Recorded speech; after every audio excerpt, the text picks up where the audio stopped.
Dans cette vidéo, nous allons nous attacher à reconnaître les émotions.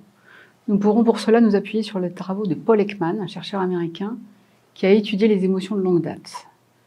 Il a pu mettre en évidence que par la reconnaissance faciale des émotions, nous développions la communication et la vie émotionnelle. Vous pouvez voir ici la notion de reconnaissance faciale des émotions au travers des plus basiques. Ainsi, les émotions principales sont le bien-être, la colère, le dégoût, la surprise, la tristesse et la peur. Les autres émotions dessinées ici sont plus de l'ordre des sentiments, c'est-à-dire qu'elles durent plus dans le temps. Les émotions de base nous ont toujours servi dans la survie. En effet, les émotions négatives nous ont permis de nous éloigner des dangers. Ainsi, la peur sert à nous dire « sors de là, tu es en danger ». La colère sert à nous dire « celui qui est en face de toi ne te respecte pas ». La tristesse sert à nous dire « tu vas perdre quelque chose » ou « tu viens de perdre quelque chose ». Nous pleurons sur nous parce que nous nous sentons vulnérables. Plus récemment, deux autres chercheurs américains, Kettner et Cohen, ont mis en évidence 27 émotions différentes que vous pouvez voir ici. L'étude que je vous propose de voir maintenant montre à quel point les émotions peuvent atteindre notre physiologie en activant certaines parties du corps. Les couleurs chaudes, comme le rouge et l'orange, montrent l'afflux sanguin dans ces zones.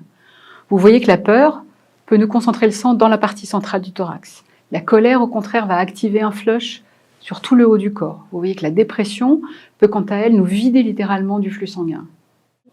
Je vous invite à consulter le site dédié aux émotions, créé par Paul Ekman et sa fille Eve Ekman, chercheurs à l'université de Berkeley en collaboration avec le Dalai Lama, qui s'appelle l'atlasofemotions.org, qui n'est malheureusement pas en français, mais vous verrez son intérêt dans le déploiement des émotions, dans le domaine des ressentis et des comportements qui en découlent.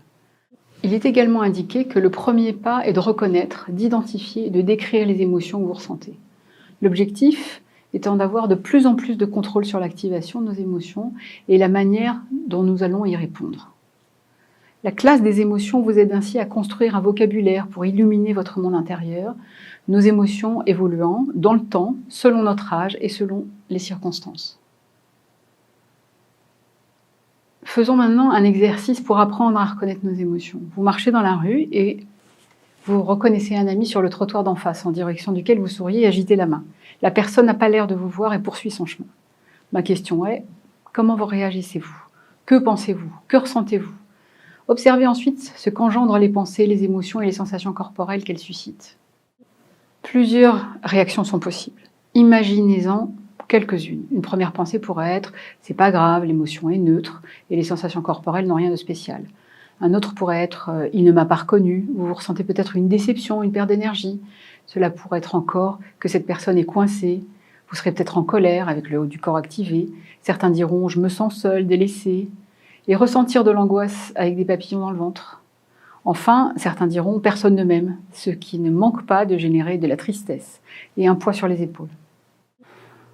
De la même manière, nous pouvons observer les événements positifs. Et c'est un exercice que nous pourrons faire plus tard pour apprendre à reconnaître la triade, pensée, émotion, sensation corporelle. Ce qui va nous permettre de réguler plus facilement les émotions.